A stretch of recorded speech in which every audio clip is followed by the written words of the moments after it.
Hello friends, welcome back to my vlog. ಹೇಗಿದ್ದೀರಾ ಎಲ್ಲರೂ? I hope ಎಲ್ಲರೂ ಚೆನ್ನಾಗಿದ್ದೀರಾ ಅಂತ ಅನ್ಕೊಂಡಿದ್ದೀನಿ. ಇವತ್ತಿನ ವ್ಲಾಗ್ನಲ್ಲಿ ನೋಡ್ಬೋದು, ಸ್ಕಂದ ನಿದ್ದೆ ಮಾಡ್ತಾ ಇದ್ದಾನೆ. ಸೊ ನಾನು ಕ್ರಿಶ್ ವರ್ಕ್ ಹೋಗತ್ತಿದ್ದೆ ಸ್ವಲ್ಪ.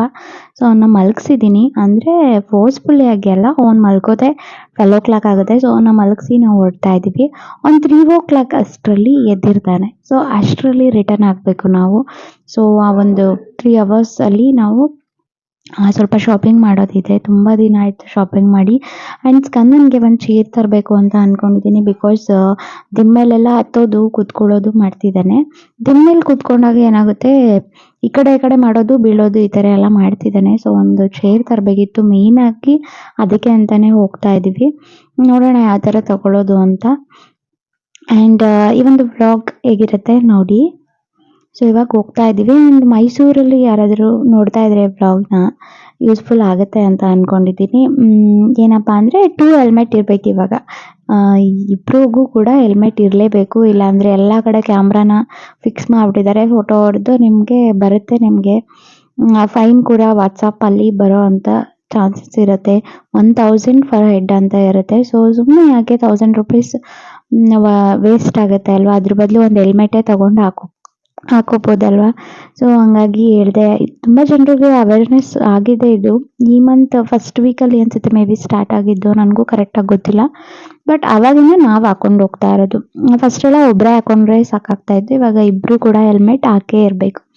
ಆ್ಯಂಡ್ ಕ್ರಿಶ್ ಏನೋ ಜ್ಯೂಸ್ ಕುಡಿಬೇಕು ಅಂದರು. ಸೊ ಅಲ್ಲಿ ಆ ಒಂದು ಸ್ಪಾಟ್ ನೇಮ್ ಕೂಡ ನಾನು ಅಲ್ಲಿ ಮೆನ್ಷನ್ ಮಾಡಿರ್ತೀನಿ ನೋಡಿ. ಚೆನ್ನಾಗಿರುತ್ತೆ ಜ್ಯೂಸಸ್, ಸ್ಮೂತೀಸ್ ಎಲ್ಲ ಕೂಡ. ನೀವು ಕೂಡ ಟ್ರೈ ಮಾಡಿ ಮೈಸೂರಲ್ಲಿ ಏನಾಗಿದ್ದರೆ. ಆ್ಯಂಡ್ ಅಮೃತ್ ವೆಜ್ಜಿಗೆ ಬಂದ್ವಿ. ತುಂಬಾ ಚೆನ್ನಾಗಿರುತ್ತೆ ಇಲ್ಲೂ ಕೂಡ ಟೇಸ್ಟು. ನಾವು ದೋಸೆ ತೊಗೊಂಡ್ವಿ ಅಷ್ಟೇ. ಲೈಟಾಗಿ ಬೇಕಿತ್ತು ನಮಗೆ, ಯಾಕಂದರೆ ನಾವು ಲೇಟಾಗಿ ತಿಂಡಿ ತಿಂದಿದ್ವಿ ಹಾಗಾಗಿ. ಆ್ಯಂಡ್ ಅಲ್ಲಿ ಬೀಡ ಅಂತೂ ನಾನು ಮಿಸ್ ಮಾಡೋದೇ ಇಲ್ಲ. ಅಲ್ಲಿ ಹೋದಾಗ ತುಂಬ ಅಂದರೆ ತುಂಬಾ ಚೆನ್ನಾಗಿರುತ್ತೆ. ಆ್ಯಂಡ್ ನನಗೆ ಪರ್ಸ್ನಲಿ ಬೀಡ ಅಂದರೆ ತುಂಬಾ ಇಷ್ಟ. ಸೊ ಹಂಗಾಗಿ ಹೊರಗಡೆ ಬಂದಾಗ ಈ ಥರ ತಿಂತಾ ಇರ್ತೀನಿ. ಕ್ರಿಶ್ ಅದನ್ನೇ ಹೇಳ್ತಿರ್ತಾರೆ, ಮನೆಯಲ್ಲೇ ಎಲೆ ಅಡಿಕೆ ಹಾಕೊಳ್ಳೋದಕ್ಕೆ ಸ್ಟಾರ್ಟ್ ಮಾಡಿಬಿಡಿ ಈ ಥರ ತಿಂತ ಅಂತ. ಸೊ ಹಂಗೆ ಜೋಕ್ ಮಾಡಿಕೊಂಡು ಹೋಗ್ತಾ ಇದ್ದೀವಿ.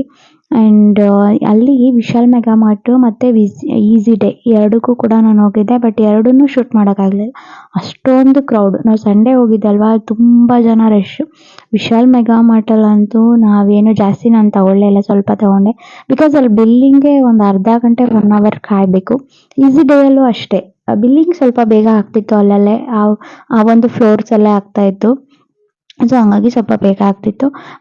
ಎರಡು ಕಡೆ ಕೂಡ ಅಷ್ಟೊಂದು ನಾನೇನೇನು ಅಂದ್ಕೊಂಡೆ ಅದೆಲ್ಲ ಕೂಡ ತೊಗೊಳಕ್ಕಾಗಲಿಲ್ಲ. ಬಿಕಾಸ್ ಅಷ್ಟೊಂದು ರಶ್ ಇತ್ತಲ್ಲ. ಪಾಪ ಕೂಡ ಎದ್ಬಿಡ್ತಾನೆ, ನಮಗೆ ಆ ಟೈಮ್ ನೋಡ್ಕೋಬೇಕು. ಸೊ ಹಂಗಾಗಿ ಎಷ್ಟಾಗುತ್ತೆ ಅಷ್ಟು ಮಾತ್ರ ತೊಗೊಂಡೆ. ಈ ಬಾಸ್ಕೆಟ್ಬಾಲ್ ಯಾಕೆ ತೊಗೊಂಡೆ ಅಂತ ಅಂದರೆ, ನನಗೊಂಥರ ಇದು ಇಷ್ಟ ಆಯಿತು. ಆ್ಯಂಡ್ ಅಮೆಝಾನಲ್ಲಿ ನಾನು ಇದನ್ನು ಕಾರ್ಟ್ ಮಾಡಿ ಇಟ್ಟಿದ್ದೆ. ಅದರಲ್ಲಿ 350 ಅದೆಷ್ಟೋ ಇತ್ತು. ಬಟ್ ಇದು ವಿಶಾಲ್ ಮೆಗಾ ಮಾರ್ಟಲ್ಲಿ ನನಗೆ ಜಸ್ಟ್ 149ಗೆ ಸಿಕ್ತು. ಸೊ 149ಗೆ ಇದು ವರ್ತ್ ಅಂತ ಅನ್ನಿಸ್ತು. ನಾನು ಕ್ರಿಶ್ ಕೂಡ ಆಟ ಆಡ್ಬೋದು ಏನಾದರೂ ಬೇಜಾರಾದಾಗ. ಆ್ಯಂಡ್ ಸ್ಕಂದನ್ಗೆ ಈ ಥರ ಕೊಡೋದ್ರಿಂದ ಹೆಲ್ಪ್ ಆಗುತ್ತೆ ಅಂತ ಅನಿಸುತ್ತೆ. ಅವನಿಗೆ ಹೈಟ್ ಆಗಿರ್ಬೋದು ಆ ಥರ ಎಲ್ಲ ಥಿಂಕ್ ಮಾಡಿ ಇದನ್ನು ತೊಗೊಂಡೆ. ಅದನ್ನು ಸ್ವಲ್ಪ ಕೆಳಗಡೆ ಅವ್ನಿಗೆ ಎಡ್ಸೋ ಥರ ಫಿಟ್ ಮಾಡಿದ್ರೆ ಅವನು ಕೂಡ ಹಾಕ್ಬೋದು ಬಾಲ್ನ. ಸೊ ಇವಾಗ ತೋರಿಸ್ತಾ ಇದ್ದಾರೆ ಕ್ರಿಶ್ ಹೇಗೆ ಹಾಕೋದು ಅಂತ. ಬಟ್ ನಾನು ಅದನ್ನು ಎಲ್ಲಿ ಸೆಟ್ ಮಾಡೋದು ಅಂತ ಪ್ಲ್ಯಾನ್ ಮಾಡಿಲ್ಲ. ಸೊ ಸದ್ಯಕ್ಕೆ ಇಲ್ಲಿ ಹಾಕಿದ್ದೆ, ಅವ್ನು ನೋಡಲಿ ಖುಷಿ ಪಡ್ತಾನೆ ಏನು ಮಾಡ್ತಾನೆ ಅಂತ ಹೇಳಿ. ಅಲ್ಲಿ ಹಾಕಬೇಕು ಅಂತ ಹೇಳ್ತಾ ಇದ್ದಾನೆ ಅವನು ಇವಾಗಲೇ. ಸೊ ಅದನ್ನು ಸೆಟ್ ಮಾಡ್ತೀನಿ. ಆ್ಯಂಡ್ ನೋಡಿ ಇವಾಗ ತಕ್ಕೊಂಡು ಹಾಕಲೇಬೇಕು ಅಂತ ಹಠ ಮಾಡೋದಕ್ಕೆ ಹಾಕಿಸ್ತಾ ಇದ್ದಾರೆ. ಸೊ ಅವ್ನು ಅದನ್ನೇ ತೆಗೆದು ಕೆಳಗಡೆ ಹಾಕಬೇಕು ಅಂತ ಹೇಳ್ತಾ ಇದ್ದಾನೆ. ಅವ್ನಿಗೆ ಇಟಕ್ಸಲ್ವಲ್ಲ, ಸೊ ಹಂಗಾಗಿ. ಆ್ಯಂಡ್ ಈ ಒಂದು ಪುಟಾಣಿ ಚೇರನ್ನು ನಾನು ತೊಗೊಂಡೆ. ಅದೇ ದಿನ ಮೇಲೆ ಕೂತ್ಕೊಂಡು ಬೀಳೋದು ತಪ್ಪಲಿ, ಸುಮ್ಮನೆ ಚೇರ್ ಮೇಲೆ ಕೂತ್ಕೊಂಡು ಬಿಡಲಿ, ಅಭ್ಯಾಸನೂ ಕೂಡ ಆಗಲಿ ಅಂತ ಹೇಳಿ. ಸೊ ಇದು ನನಗೆ ಇಷ್ಟ ಆಯಿತು. ಇದು ಸಾಫ್ಟ್ ಕೂಡ ಇದೆ ಕೂರಲಿಕ್ಕೆ. ಆ್ಯಂಡ್ ಬೀಪ್ ಸೌಂಡ್ ಕೂಡ ಬರುತ್ತೆ. ಸೊ ಇಷ್ಟ ಆಗುತ್ತೆ ಅವನಿಗೆ ಅಂತ ಹೇಳಿ ತೊಗೊಂಡೆ. ಆ್ಯಂಡ್ ಇದು 399. ಕ್ವಾಲಿಟಿ ಚೆನ್ನಾಗಿದೆ. ಪ್ಲಾಸ್ಟಿಕ್ ಆದ್ರೂ ಕೂಡ ಕ್ವಾಲಿಟಿ ಚೆನ್ನಾಗಿದೆ. ಈ ಪ್ರೈಸ್ಗೆ ವರ್ತ್ ಅನ್ನಿಸ್ತು. ಸೊ ಹಾಗಾಗಿ ಈ ಒಂದು ಚೇರ್ನ ತೊಗೊಂಡೆ. ಬೇರೆ ಥರ ಚೇರ್ಸ್ ಇತ್ತು, ಇನ್ನೂ ಚೆನ್ನಾಗಿತ್ತು. ಬಟ್ ಹೈಟ್ ಕಮ್ಮಿ ಇರೋದು ಬೇಕಿತ್ತು ನಮಗೆ. ಬಿಕಾಸ್ ಹೈಟ್ ಜಾಸ್ತಿ ಆದಾಗ ಅವ್ನು ಕೂರೋಕೆ ಹೋದರೆ ಬಿಡೋ ಚಾನ್ಸಸ್ ಇರುತ್ತೆ. ಇದೇನಂತಂದರೆ ಹೈಟ್ ಕಮ್ಮಿ ಇದೆ. ಸೊ ಅವನೇ ಹೋಗಿ ಆರಾಮಾಗಿ ಅವನೇ ಕೂತ್ಕೋಬೋದು, ಯಾರ್ದು ಸಪೋರ್ಟ್ ಇಲ್ಲ ಅಂದ್ರೂ ಕೂಡ. ಸೊ ನಾವು ಯಾವಾಗಲೂ ಅವ್ನ ಜೊತೆ ಇರ್ತೀವಿ, ಓಕೆ. ಬಟ್ ಏನಾದರೂ ನಾನು ಕೆಲಸ ಮಾಡಬೇಕಾದ್ರೆ ಅವನೇ ಹೋಗಿ ಕೂತ್ಕೊಳ್ಳೋಕೆ ಟ್ರೈ ಮಾಡಿದ್ರೆ ಬಿಡೋ ಚಾನ್ಸಸ್ ಇರುತ್ತೆ ಅಲ್ವಾ?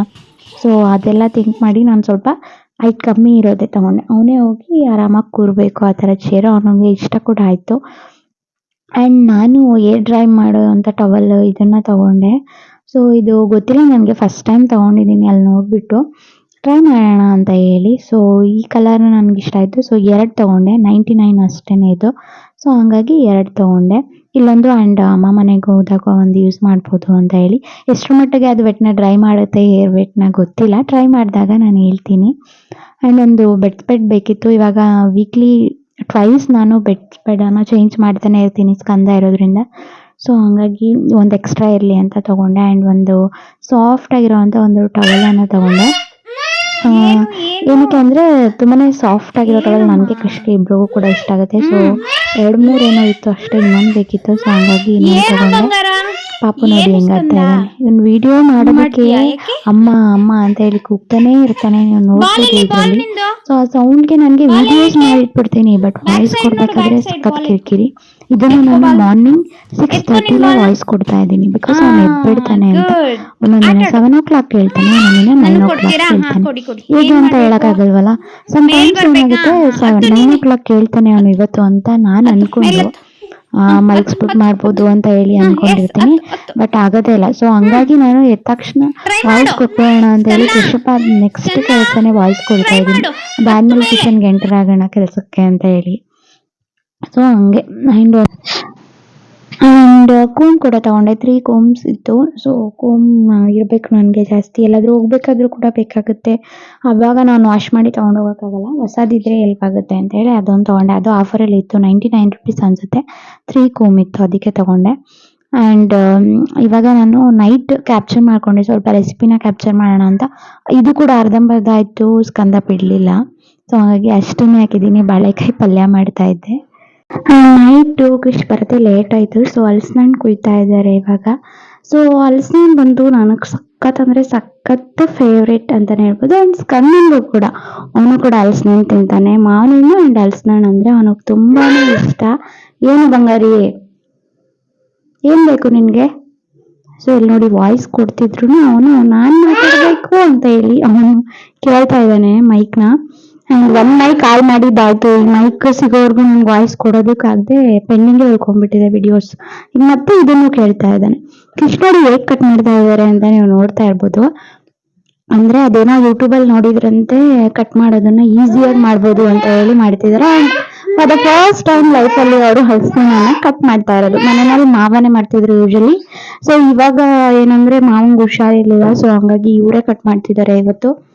ನೋಡೋಣ ಹೇಗೆ ಈಸಿಯಾಗಿ ಮಾಡ್ತಾರ, ಹೇಗೆ ಮಾಡ್ತಾರೆ ನೀವು ನೋಡಿ. ಆ್ಯಂಡ್ ಹಲಸಿನಣ್ಣು ಬಂದು ನಮ್ಮ ಅತ್ತೆ ಮನೆಯಿಂದ ಕೊಟ್ಟಿರೋದು. ಅವ್ರು ಏನಂತ ಅಂದ್ರು ಅಂದರೆ, ನಿಮ್ಗೆ ಎಷ್ಟು ಬೇಕು ತಗೊಂಡೋಗಿ ಅಂತ ಹೇಳಿದ್ರು ಅವರು. ನಮ್ಮ ಅಣ್ಣ ಹೋಗಿ ತಗೊಂಡು ಬಂದ, ನನಗೆ 2 ಸಾಕು ಅಂತ ಹೇಳಿ ನಾನು 2 ತರಿಸ್ಕೊಂಡೆ. ತುಂಬ ಅಂದರೆ ತುಂಬಾ ಸ್ವೀಟ್ ಆಗಿತ್ತು. ಆ್ಯಂಡ್ ಪುಟಾಣಿ ಇರೋದ್ರಿಂದ ಸ್ಕಂದನಿಗೆ ಕೈಯಲ್ಲಿ ಇಟ್ಕೊಂಡು ಅವನು ಆರಾಮಾಗಿ ತಿಂತಿದ್ದ. ಅವನಿಗಂತೂ ಸಖತ್ ಇಷ್ಟ. ಆ್ಯಂಡ್ ಖುಷಿ ಆಗುತ್ತೆ ಅಲ್ವಾ. ಇವಾಗ ಯಾರೇ ಆಗಲಿ ಬೆಳೆದಿರ್ತಾರೆ, ಕೊಡ್ತಾರೆ, ಅದು ಓಕೆ. ಬಟ್ ನಿಮ್ಗೆ ಎಷ್ಟು ಬೇಕಾದರೂ ತಗೊಂಡೋಗಿ ಅಂತ ಎಲ್ಲರೂ ಕೂಡ ಹೇಳಲ್ಲ, ಅದು ಯಾವುದೇ ಒಂದು ಆಗಿರಲಿ. ಸೊ ನನಗಂತೂ ಫುಲ್ ಖುಷಿ ಆಯಿತು, ನಮ್ಮ ಅತ್ತೆ ಹಂಗೆ ಹೇಳಿದ್ದು. ಸೊ ತಗೊಂಡು ಬಂದ ನಮ್ಮ ಅಣ್ಣ, ತಂದು ಅದನ್ನು ಹಣ್ಣು ಮಾಡಿ ಅದಾದಮೇಲೆ ಇಲ್ಲಿಗೆ ತಗೊಂಡು ಬಂದ ಅವನು. ಸೊ ನನಗಿಷ್ಟ ಹಲಸಿನಣ್ಣು ಅಂತ ಹೇಳಿ ಅವನು ಅಷ್ಟೊಂದು ರಿಸ್ಕ್ ತಗೊಂಡು ತಂದುಕೊಟ್ಟಿದ್ದಾನೆ.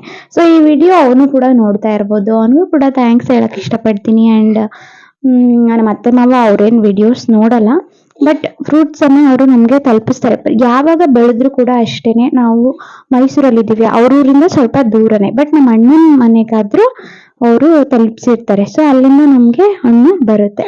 ತುಂಬ ಅಂದರೆ ತುಂಬಾ ಚೆನ್ನಾಗಿರುತ್ತೆ. ಸೊ ಕೃಷಿ ಏನೋ ಈಸಿಯಾಗಿ ಕಟ್ ಮಾಡ್ತೀನಿ ಯೂಟ್ಯೂಬಲ್ಲಿ ನೋಡಿದ್ದೀನಿ ಅಂತ ಅಂದ್ರಲ್ಲ, ನೋಡಿ ಏನೂ ಈಸಿ ಆಗಲಿಲ್ಲ, ಅದು ಟಫೇ ಆಯಿತು. ಸೊ ನಮ್ಮ ಡ್ಯಾಡಿ ಕಟ್ ಮಾಡೋದನ್ನು ನಾನು ನೋಡಿದ್ನಲ್ಲ, ಅದೇ ನನಗೆ ಈಸಿ ಅನ್ನಿಸ್ತು. ಸೊ ಆ ವೇನ ನಾನು ಹೇಳ್ಕೊಟ್ಟೆ, ಬಟ್ ಅವರೇ ಬೇಡ ಈ ಥರ ಟ್ರೈ ಮಾಡೋಣ ಅಂತ ಹೇಳಿ ಮಾಡಿದ್ರು. ಫೈನಲಿ ಅದು ಸ್ವಲ್ಪ ರಿಸ್ಕೇ ಆಯಿತು ಅಂತ ಹೇಳ್ಬೋದು. ಆದ್ರೂ ಏನು ಮಾಡೋಕ್ಕಾಗಲ್ಲ, ಕಷ್ಟಪಟ್ಟು ಬಿಡಿಸಿ ಅದನ್ನೆಲ್ಲ ಇದು ಮಾಡಿದ್ವಿ. ಆ್ಯಂಡ್ ಸ್ಕಂದನ್ ನೋಡ್ಬೋದು ನೀವು, ಏನು ಬೇಕು ಅಂತ ಹಠ ಮಾಡ್ತಿದ್ದ. ಸೊ ಒಂದನ್ನು ತೆಗೆದು ಅವನಿಗೆ ಕ್ಲೀನ್ ಮಾಡಿಕೊಟ್ಟೆ, ತಿಂತಾ ಇದ್ದಾನೆ ಇವಾಗ. ಆ್ಯಂಡ್ ಅವ್ನಿಗೆ ಏನಂತ ಅಂದರೆ ಹಲಸಿನಣ್ಣು ಕೆಲವೊಬ್ಬರು ಮಕ್ಳಿಗೆ ಕೊಡಲ್ಲ ಅನಿಸುತ್ತೆ, ಐ ಥಿಂಕ್, ಗೊತ್ತಿಲ್ಲ ನನಗೆ. ನಾನು ಡಾಕ್ಟರ್ನ ಕೇಳಿದೆ, ಕೊಡ್ಬೋದು ಅಂತ ಹೇಳಿದ್ರು. ಸೊ ಕೊಡ್ತೀನಿ. ಅವನು ಮೇ ಬಿ ಅವನು ಫಸ್ಟ್ ಟೈಮ್ ಹಲಸಿನಣ್ಣನ್ನ ತಿಂದಿದ್ದು 9 months ಆದಮೇಲೆ. ತೊಟ್ಲು ಶಾಸ್ತ್ರ ಫಂಕ್ಷನ್ ಆದ್ಮೇಲೆ ಯಾರೋ ಕೊಟ್ಟಿದ್ರು ಹಲಸಿನಣ್ಣ. ಸೊ ಅವಾಗ ತಿಂದಿದ್ದು. ಅದಾದ್ಮೇಲೆ ಮತ್ತೆ 1 ಇಯರ್ ಆದ್ಮೇಲೂ ಕೂಡ ತಿಂದಿದ್ದೆ. ಇವಾಗ ಥರ್ಡ್ ಟೈಮ್ ಅವನು ತಿಂತಾ ಇರೋದು. 3ನೇ ಸಲ ತಿಂತಾ ಇದ್ದಾನೆ. ಸೊ ಹೊಟ್ಟೆ ನೋವು ಆ ಥರ ಏನೂ ಪ್ರಾಬ್ಲಮ್ಸ್ ಏನಾಗಿಲ್ಲ. ಅಂದ್ರೆ ತುಂಬಾ ಜಾಸ್ತಿ ಏನು ತಿನ್ನಲ್ವಲ್ಲ ಅವನು. ಒಂದೊಂದ್ಸಲಿ 1 ಪೀಸ್ ತಿಂತಾನೆ. ಇನ್ನೊಂದು 1 ಅವರ್ ಬಿಟ್ಟು 1 ಪೀಸ್ ತಿಂತಾನೆ ಆ ಥರ. ಒಂದು ಡೇ ಅಲ್ಲಿ ನಾವು 2 ಡೇಸ್ ಇಟ್ಕೊಂಡು ತಿಂತೀವಿ ಅಲ್ವಾ? ಸೊ 1 ಡೇ ಅಲ್ಲಿ ಅವನು ಒಂದು 3 ಇಂದ 4 ಪೀಸಸ್ ತಿಂತಾನೆ ಅಷ್ಟೇ. ಏನೂ ಪ್ರಾಬ್ಲಮ್ ಆಗಲ್ಲ. ಆ್ಯಂಡ್ ಹಲಸಿನ ಬೀಜನೂ ಕೂಡ ನಾವು ಬಿಸಾಕಲ್ಲ. ಅದರಲ್ಲಿ ಸಾಂಬಾರ್ ಇರ್ಬೋದು ಆ್ಯಂಡ್ ಅದನ್ನ ಬೇಯಿಸಿ ಅದರಲ್ಲಿ ಪಲ್ಯ ಕೂಡ ಮಾಡ್ಬೋದು, ಚೆನ್ನಾಗಿರುತ್ತೆ. ನಾನು ಮಾಡಿದ್ರೆ ರೆಸಿಪಿನ ಕೂಡ ಖಂಡಿತ ಅಪ್ಲೋಡ್ ಮಾಡ್ತೀನಿ, ನೀವು ನೋಡ್ಬೋದು. ಆ್ಯಂಡ್ ಕೃಷ್ಣ ನೋಡಿ ಎಷ್ಟು ಪಚೀತಿ ಮಾಡ್ಕೊತಾ ಇದ್ದಾರೆ ಅಂತ. ಯೂಟ್ಯೂಬಲ್ಲಿ ನೋಡಿದ ತಕ್ಷಣ ಕೆಲವೊಂದು ಯೂಟ್ಯೂಬಲ್ಲಿ ನೋಡಿ ಮಾಡೋದು ಓಕೆ. ನಾನು ಆ್ಯಸ್ ಅ ಯೂಟ್ಯೂಬರ್ ಆಗಿ ಅಲ್ಲಿ ಬರೋದು ತಪ್ಪು ಅಂತ ನಾನು ಹೇಳ್ತಿಲ್ಲ. ಬಟ್ ಅಲ್ಲಿ ಬೇರೆ ಥರ ಇರುತ್ತೆ. ಒಂದೊಂದು ಹಲಸಿನಣ್ಣು ಒಂದೊಂದು ಡಿಫ್ರೆಂಟ್ ಆಗಿರುತ್ತೆ ಅಲ್ವಾ? ಕೆಲವೊಂದು ತುಂಬಾನೇ ದಿಂಡೆಲ್ಲ ಇರುತ್ತೆ. ಸೊ ಅದನ್ನೇ ಬೇರೆ ಥರ ಕಟ್ ಮಾಡಬೇಕಾಗುತ್ತೆ. ಅಲ್ಲಿ ಅವರು ತುಂಬಾನೇ ನೀಟಾಗಿರೋದು ತಗೊಂಡು ಏನೋ ಈ ಥರ ಮಾಡಿದ ತಕ್ಷಣ ಎಲ್ಲ ಹಣ್ಣುಗಳು ಓಪನ್ ಆಯ್ತಂತೆ. ಸೊ ಆ ಥರ ಮಾಡಬೇಕು. ವಿಡಿಯೋ ಮಾಡ್ಕೊ ನೀನು, ನಾನು ಮಾಡೇ ಮಾಡ್ತೀನಿ ಅಂತ ಹೇಳಿ ಮಾಡಿದ್ರು. ಬಟ್ ಆಗಲಿಲ್ಲ. ಫೈನಲಿ ಎಲ್ಲನೂ ಕೈಯಿಂದನೇ ಮಾಮೂಲಿ ನಾರ್ಮಲ್ ಆಗಿ ಬಿಡಿಸ್ಕೊತಾ ಇದ್ದೀವಿ. ಹಲಸಿನ ಹಣ್ಣು ಎಷ್ಟು ಎಲ್ರಿಗೂ ಆಲ್ಮೋಸ್ಟ್ ಇಷ್ಟ ಆಗುತ್ತೆ. ಬಿಕಾಸ್ ವರ್ಷಕ್ಕೆ ಒಂದೇ ಸಲ ಸಿಗೋದು ಆ್ಯಂಡ್ ತುಂಬಾನೇ ಯಮ್ಮಿಯಾಗಿ ಕೂಡ ಇರುತ್ತೆ. ಆ್ಯಂಡ್ ಇನ್ನೊಂದು ಏನಂದರೆ ಹಲಸಿನ ಹಣ್ಣು ತಿನ್ನೋದಕ್ಕೆ ಸಖತ್ ಅಂದರೆ ಸಖತ್ ಇಷ್ಟ ಎಲ್ಲರಿಗೂ. ಬಟ್ ಅದು ಕಟ್ ಮಾಡೋದಕ್ಕಾಗಲಿ ಸಖತ್ ಅಂಟಿರುತ್ತೆ ಅಲ್ವಾ? ಸೊ ಹಂಗಾಗಿ ಸ್ವಲ್ಪ ಇಷ್ಟ ಆಗಲ್ಲ. ಅದಕ್ಕೆ ಒಂದು ಟಿಪ್ ಅಂತ ಅಂದ್ರೆ, ನೀವು ಚೆನ್ನಾಗಿ ಹರಳೆಣ್ಣೆನ ಕೈಗೆ ಹಚ್ಕೊಂಡು ಅದಾದ್ಮೇಲೆ ಕಟ್ ಮಾಡಿದ್ರೆ ಜಾಸ್ತಿ ಅಂಟಾಗಲ್ಲ. ಇನ್ ಕೇಸ್ ಏನಾದರೂ ಅಂಟು ಅಲ್ಲಲ್ಲಿ ಸ್ವಲ್ಪ ಆದ್ರೂ ಕೂಡ ರಾಗಿ ಹಿಟ್ಟು ಇಲ್ಲ ಗೋಧಿ ಹಿಟ್ಟು ಯಾವ್ದಾದ್ರು ಒಂದು ಹಿಟ್ಟನ್ನ ತಗೊಂಡು ನೀವು ಕೈನ ನೀಟಾಗಿ ಸ್ವಚ್ಛ ಮಾಡ್ಕೊಂಡ್ರೆ ಕ್ಲೀನ್ ಆಗಿ ಹೊರ್ಟೋಗುತ್ತೆ. ಐ ಹೋಪ್ ಈ ಒಂದು ಬ್ಲಾಗ್ ನೀವು ಎಂಜಾಯ್ ಮಾಡಿದೀರಾ ಅಂತ ಅನ್ಕೋತೀನಿ. Thank you.